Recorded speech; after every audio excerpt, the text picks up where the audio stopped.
Hi everyone, and welcome to this week's Insight. It's really a great pleasure to introduce a psychosocial nurse who's going to be talking about helping reach children with their confidence. So it's a great pleasure to say hi to Orla Duncan.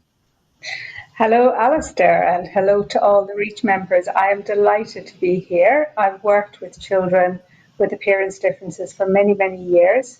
I've seen babies from when they were diagnosed antenatally right until they leave the services of our children's hospital. So I'm really pleased to be here and to speak with Alistair today. Thank you. Well, we've got so much to cover, and it's such an important aspect of a child's development, which starts, as we're going to talk about in a moment, at the very point of a parent finding out their child is going to have a limb difference. But first of all, let's talk a little bit about you and your background, because Sure. it's a really specific role that you play. How did you get into that, and then how did you come into the whole realm of helping children with upper limb differences with their confidence? Sure. So I've got quite an interesting background from a nursing point of view, and it is quite unique, I think, in the UK. So I first started working actually in a burns and plastic surgery unit in Dublin many years ago, and I came to Scotland to do a year-long course in plastic surgery nursing. And part of that was really looking at the psychological impact of having an appearance different. And that really piqued my interest early on. So with working with children with burns, we brought them in, we healed their burns and sent them home. But at that point, well, what happens after that? So we very often sent home a child that looked very different to the child that the parents had known before the accident. And I was really interested in sort of the long-term psychosocial aspects. So how do they get on with the rest of their lives? What impact did that have on the family, particularly on parents and siblings? And from that, it sort of broadened into the other aspects of appearance difference. And one of those is children with appearance differences of the upper limb. I work with our congenital hand difference team at the Sick Children's Hospital in Edinburgh. And we have Mr. Wheelam, who's our consultant surgeon, and we have Anne Jarman, who's our physio, and the other team with the prosthetics and our X-ray team, etc. So we've got a really strong team where the psychosocial aspect is a really important part of the child and family's care. So it's an interesting background. And is that quite a new thing, the fact that the psychosocial aspect of a child's development is being considered, where at one time I can imagine the focus was purely on the physicality of things, whereas actually this is an equally, if not more important aspect? Quite. It's been emerging over the years, really, and there are a lot of psychologists who work in the field of appearance difference. And in fact, there's a Centre for Appearance Research in Bristol. So the importance of the long-term psychosocial outcomes have really been established over the years, and it's growing, and the research is growing.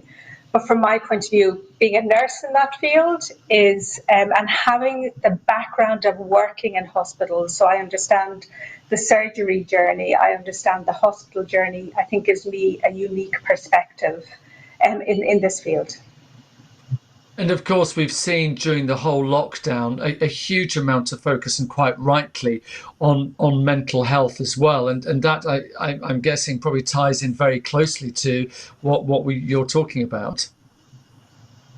Absolutely. I mean, we hear every day, don't we, on the news about the impact of this. And I think there's been an impact on children with appearance differences in general, and some of those being children with upper limb differences, where they've been sort of shielded away almost from daily social experiences. And thinking about going back into the wider school environment and wider social environments has been increasing anxiety levels for some children, young people and their parents. And that's something that I'm aware of. I'm contacting families, finding out how children are getting on when they're going back into school. And it is something that the sort of CAMS teams are very much aware of. And I think there's going to need to be a lot of work with these children and young people in general. So not just children with appearance differences, but there's raising levels of anxiety for children and young people in general. Yeah. And of course, when you look at a child's development, a year is a massive period of time. And I'm Absolutely. guessing there's quite a lot of parents watching this who will be thinking about their children going back into school, meeting new children, and so on. And again, it's almost reliving that experience of, breaking down those barriers and having those discussions. Sure. I think what we have to remember is that, if we think about starting school in general, every parent worries about their child starting school. But when there's an appearance different, there's an added layer of worry, perhaps. And this is compounded, I think, or as you say, we're going back to that sort of worry because they have been shielded at home for up to a year. So going back into that environment, it's important to acknowledge that they might be feeling anxious. Adults are also feeling anxious going back into the workplace, or if they've been shielding at home, going back into social settings again. And I think we're going to find that that's going to increase in numbers as we begin to lift lockdown. But it's important, I think, for adults to share with their children that it's normal to feel some anxiety, but they need to be able to share that with their families. They need to be able to tell parents how they're feeling and just being open with them so it can be normalized. Or if it's beginning to become a bit more difficult than that, that they can just look for the appropriate help for themselves and for their children, actually. Yeah.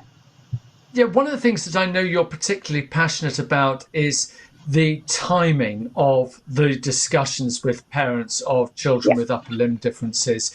Mm. And you have a very strong feeling that the discussion should happen as soon as a parent finds out. And if they do find out about the difference at a scan, not to wait until the child is actually born to start having conversations. Tell me more about Sure. that.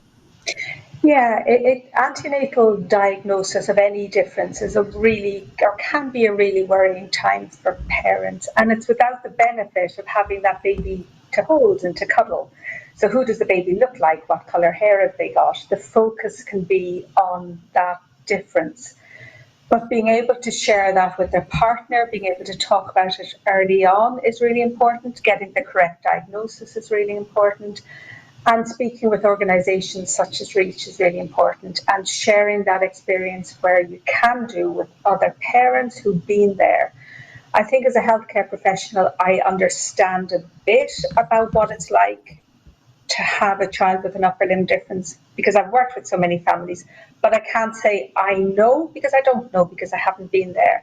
And therefore, it's invaluable to sort of be included in the REACH family early on. And I think the antenatal teams letting the healthcare, the surgical teams and the psychosocial teams know as soon as that antenatal diagnosis is made is invaluable. So the parents aren't left alone with that. They can share how they're feeling.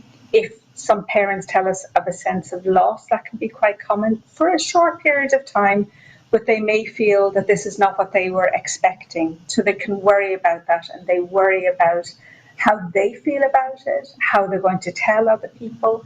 So yes, I believe in talking about it with guidance and support. Talking about it from early on, it can be really helpful. A lot of parents will say, my child is 5 or 6, what age should I be talking to them about it?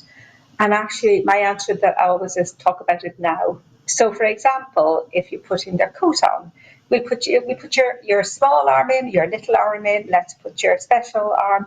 So just talking about it in everyday language. So it's not a sit your child down and let's have a conversation about this when they're older. It's very much about, it's been part of everyday life. So it's matter of fact, it's not a big deal. This is part of you, it's part of who you are. And we acknowledge and accept that as a family, and we're feeling positive about it and able to talk about it. Some families find that easier than others. Some parents just need that little bit more support with choosing language. A lot of parents will say to me when I explain just about the language to use, they'll say, oh, that sounds really obvious. Why didn't I think of that? My answer to that always is, well, if it was that simple, I wouldn't be in a job, actually, because, this is what I do every day. So it comes naturally to me to be able to choose positive language. But for families where this has not been within the realms of experience, it's that bit more difficult.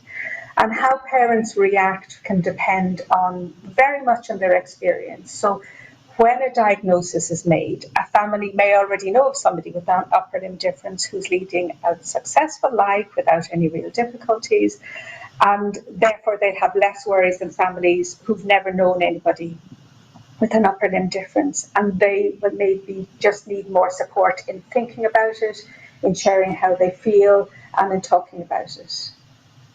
And But of you're course, right. one of the things that people often forget is it's not just the parents. It's a whole family that are affected. And I know you're quite keen to bring in grandparents and siblings and things like that. What kind of conversations can be happening at that sort of early antenatal stage with grandparents Sure. and siblings, and especially grandparents, because for any new mother or new parent, the first people they speak to are their own parents. But now we've got a situation which their parents are probably not going to be familiar with. So it introduces a whole new layer of communication. That's absolutely right. And I sometimes really feel for the grandparents, as I think they can be in that difficult position. So they're worried about their own child as well as their new grandchild. And they can be unsure what to say. They worry about saying the wrong thing. They can try to make their own child feel better about the diagnosis by either not really acknowledging the difference or focusing in on it, researching online, maybe asking lots of questions. And both approaches, although well-meaning, can sometimes be a little unhelpful. Some grandparents, of course, will immediately accept the difference. And again, experience, as I said, maybe play a big part in this. I think that grandparents being guided by the child's parents' reactions and simply being there to support and listen is invaluable. And of course, looking for support for themselves through, for example, of course, Reach. But interesting, what I found that the pandemic has added a layer of difficulty to this situation. We know that so many grandparents all over the world have not yet met their new grandchild, and sometimes that's for weeks or months during the lockdown, and that's been really difficult for all involved. They can see the baby on Zoom, which of course, although it's better than nothing, it's not quite seeing them, and it's not quite the same not being able to see them. They haven't had the opportunity to hold, to cuddle, to get to know the babies. And when parents have not been able to meet the baby, they can tend to focus in on this difference more than I found in the past. But this, of course, changes when they do get that precious opportunity to hold that new baby and really get to know them. But I think we're going to be discovering more about what the pandemic or the impact of the pandemic has had on children and families, I think, for years to come. I think we're going to be researching this for a long time, actually. But one of those groups that we need to think about are the grandparents, because it's about supporting not just the child and the parents, but the wider family. So the significant adults in that child's life, and grandparents can be really important in their children's life. They can be caregivers, maybe after school or whatever, and it's important that they feel comfortable and confident in talking about the grandchild's difference. And part of that family might be older siblings. And what sort of, you talked earlier on about language and how important language is, and how to make conversations more matter of fact rather than sitting down for a formal conference to discuss something. What sort of age and what sort of language would you suggest that a parent uses with siblings who might only be, a couple of years older at most sometimes than the child they're about to bring into the world? So how do you normally address that one? I think it's getting to know the child and the parents. So if it's a slightly older child, I look at maybe their personality.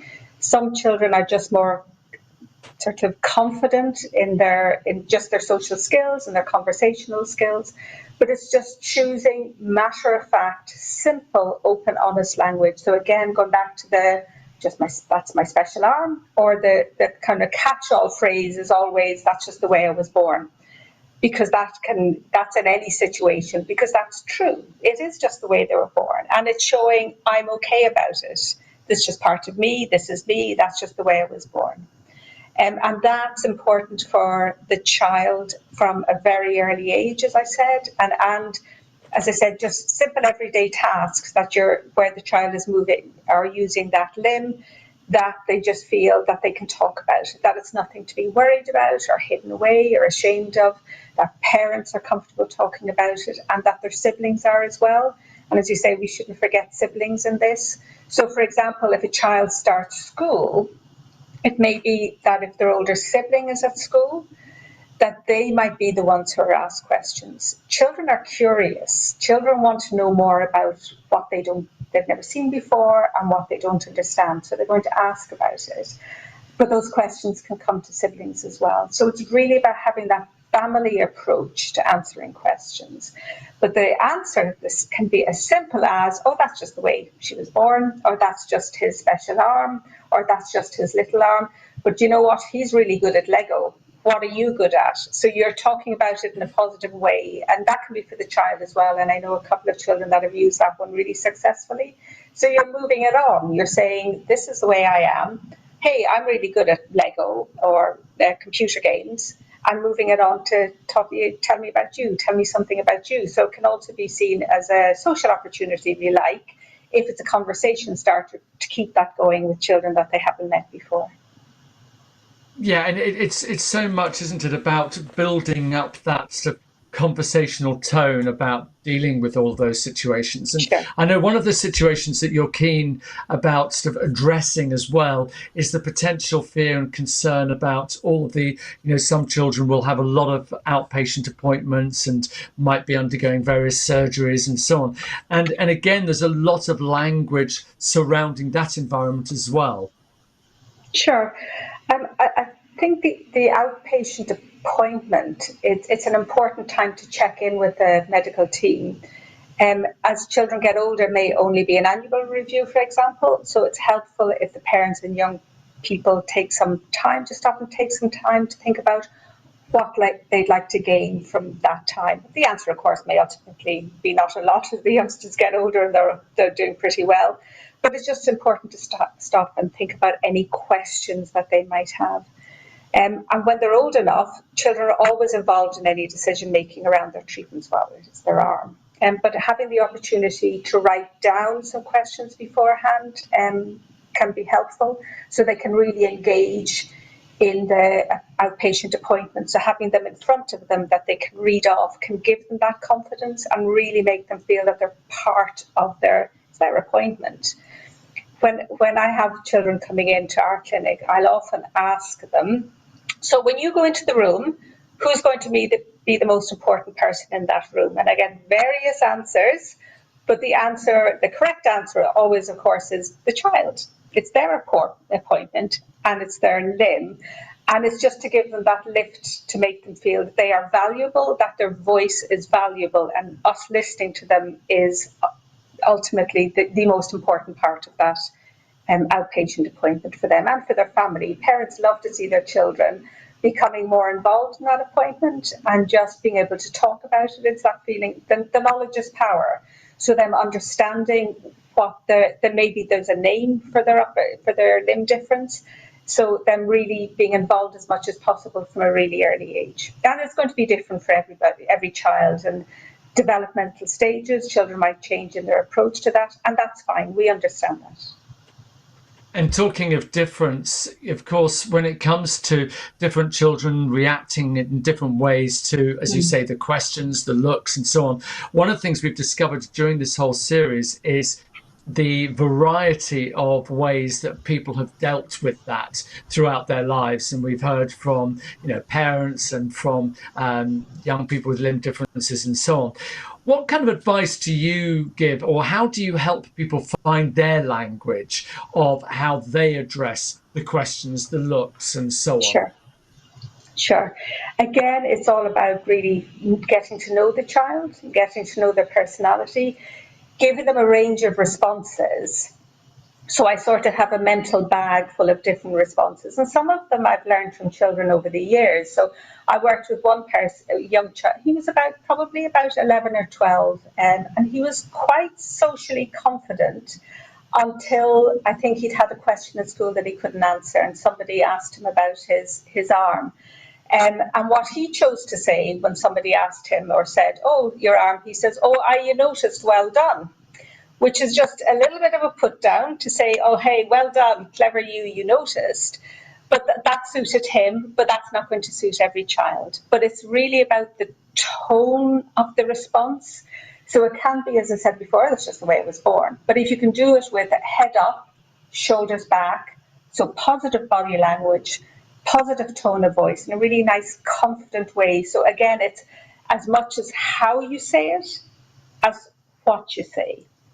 And children need some guidance with that, and they need to practice. I'll very often say to youngsters to maybe practice in the shower where nobody can hear, because how I will say it is not how you would say it and how a young child might say it. So they just need a bit of confidence in how they're going to approach that question, but also feeling that they can maybe go and tell the teacher if they felt a bit uncomfortable, but also always feeling that they can go and tell their families if they need to.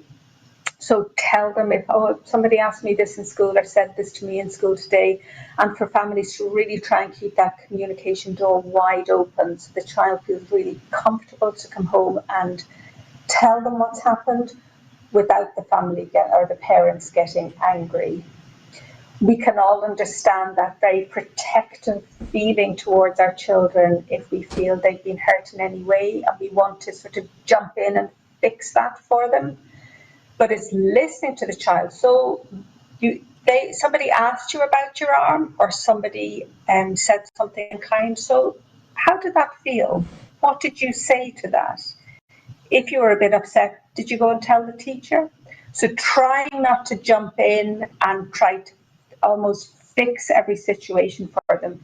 Children have resilience. Children have solutions. So it's listening to what the child is saying and allowing them to find their own solutions to that. I could talk about this all day, clearly, Alistair.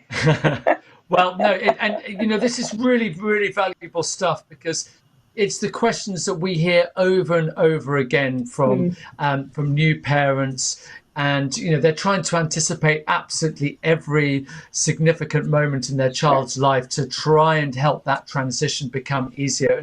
And a big area which you touched on there, of course, is schooling. And of course, the parents, siblings, grandparents are all involved in helping prepare that child for school. What can the parents do in terms of preparing the teachers and the school themselves? Because it's quite possible this is the first time that teachers have come across a child with upper limb difference, and the best will in the world, they just might not be familiar with the best kind of language and the best way of dealing with it, and they could go from one extreme of completely ignoring it all the way to maybe becoming overprotective of the child. So what kind of conversation should be happening between parents and schools? Sure.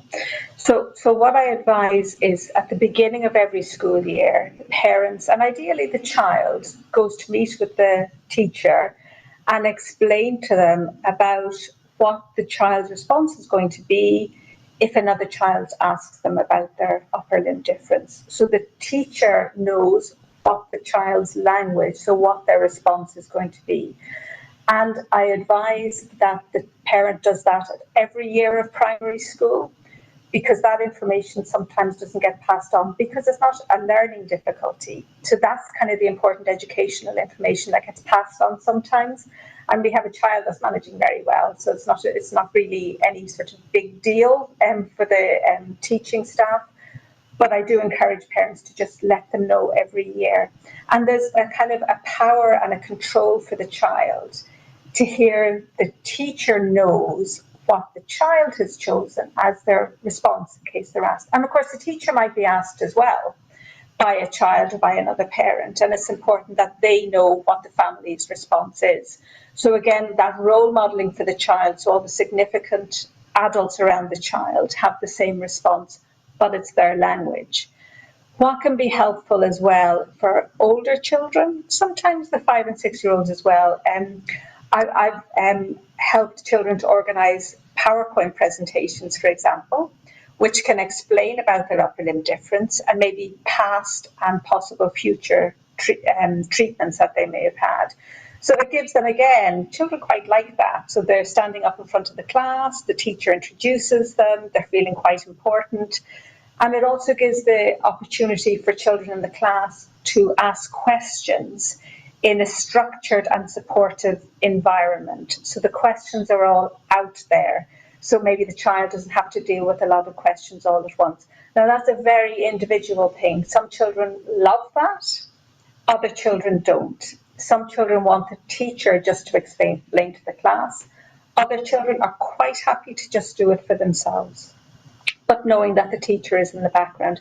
So it's really about the child feeling safe in school, so feeling emotionally safe in school, that they have somebody to go to if they're encountering any difficult situations just in their everyday school life.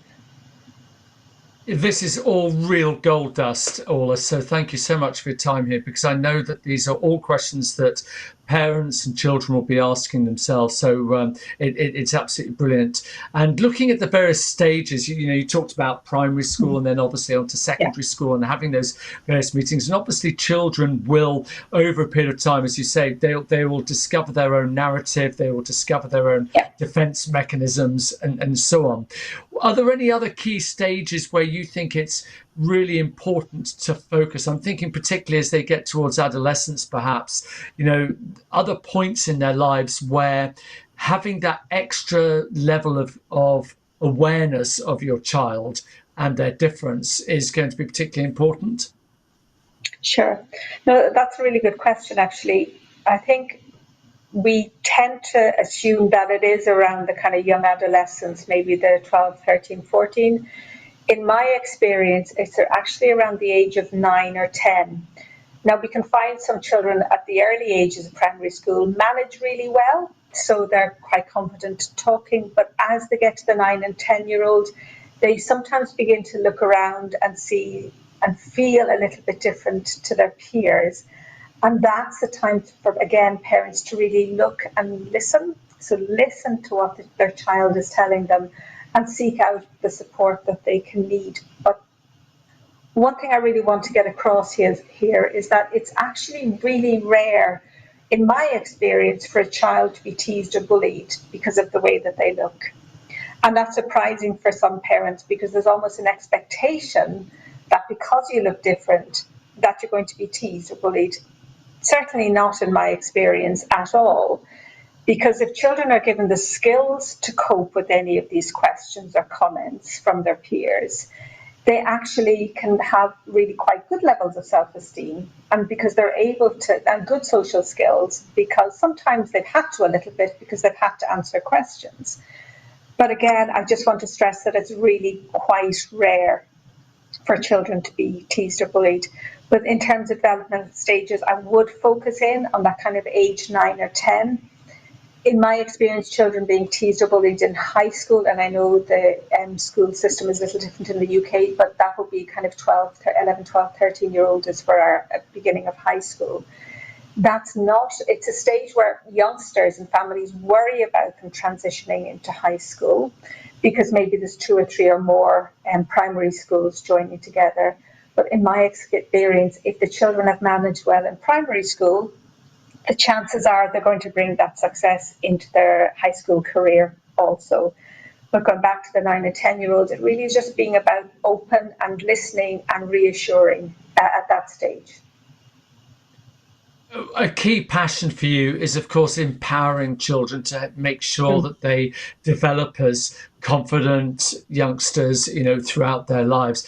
Is there anything that we haven't really covered today that you feel is a key part of that confidence building process? Sure. I mean, as parents, we all want our children to be successful and successful in every areas of their lives. And we can do that by just increasing their resilience, as we talked about earlier, and just really allowing them to be heard, that their voice is important at every stage. Sometimes allowing them to take small risks as long as they're safe, and finding their own solutions. So it's that kind of sense of control, sense of empowerment. I have one story that I want to share with you about a little girl who in school was being helped by a classroom assistant. Now, this little girl didn't need nor want any help from this very, very well-meaning classroom assistant. So the little girl, she didn't quite know what to do, and she felt it would be rude to say something. So she told her mum, who set up a meeting between the classroom assistant and the teacher, and it was led by the little girl, who explained how she felt, explained she didn't need any help. So a plan was made that she would ask if she ever needed help. So I have to tell you, this little girl was 5. She's 5 years old. Now that's exceptional. I have to say, that really is exceptional. She's a bright little thing. But that gave her a real sense of importance and sense of control. And that is really empowering her, building resilience for her as she gets older. So there's a difficulty. I tell my mum or dad, we think about solutions and we act on that. And that's a really good life skill, actually, isn't it? That kind of solution-focused, problem-solving approach. Yeah, but you're right. That is one thing I'm certainly passionate about, is seeing these youngsters develop and really listening to them, listen to what they want to happen next if there are any difficult situations, which are quite rare, as I said. And the interesting thing, as you say, so much of this is general life skills. It's just that you're bringing in the extra element of an upper limb difference into the conversation. Yeah. But actually, the conversations could be about anything as they grow up. Exactly. And I know that one of the things, you've come and spoken to us at Reach before, and many families who've been around Reach for a while will be familiar with you and your work. And you mentioned at the very beginning of this conversation about the importance of getting involved with Reach and talking to other families. And again, that's something that you talk about a lot, isn't it? The importance of that communal spirit that Reach has. Absolutely, because as I said before, I can't say I know what it's like to have a parent with an upper limb difference, because I don't know. I have a lot of experience, but I simply don't know. And I certainly will signpost families immediately to Reach. Some people choose to join at that time or later on. But I think that sense of community is really important. I think children meeting other children with upper limb differences, and I think the Reach weekends are fantastic. It's fantastic for parents to have that support and to share good ideas, to share their child's successes, and for children to see other youngsters, to see their peers achieving, being successful in their life. That all the element that Reach brings to the kind of success of children's their happiness, their achievement, I think we can't underestimate that. So I think for all the Reach members, for the families, for the children and young people, just keep doing, please keep doing what you're doing, because I really think it's fantastic.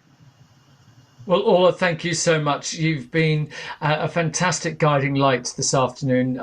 You've given so much advice to people. You've given so much help. And, also just giving people that confidence that actually you're not in this by yourself. There's families have been there before you. There is so much help and guidance. And we should say to all families watching this that please do go onto the Reach website, look at the resources page, get involved in the forums, and please do, make them very most of Reach, because it's a fantastic resource. It's a fantastic organisation which can give so much support to various families. But we really appreciate you joining us here as well today, Orla. It's been fantastic getting more and to hear your aspect and your viewpoints of it. So thank you so much indeed for joining us. And to everybody else, thank you again. And we'll see you again very, very soon. Bye for now. Thank you.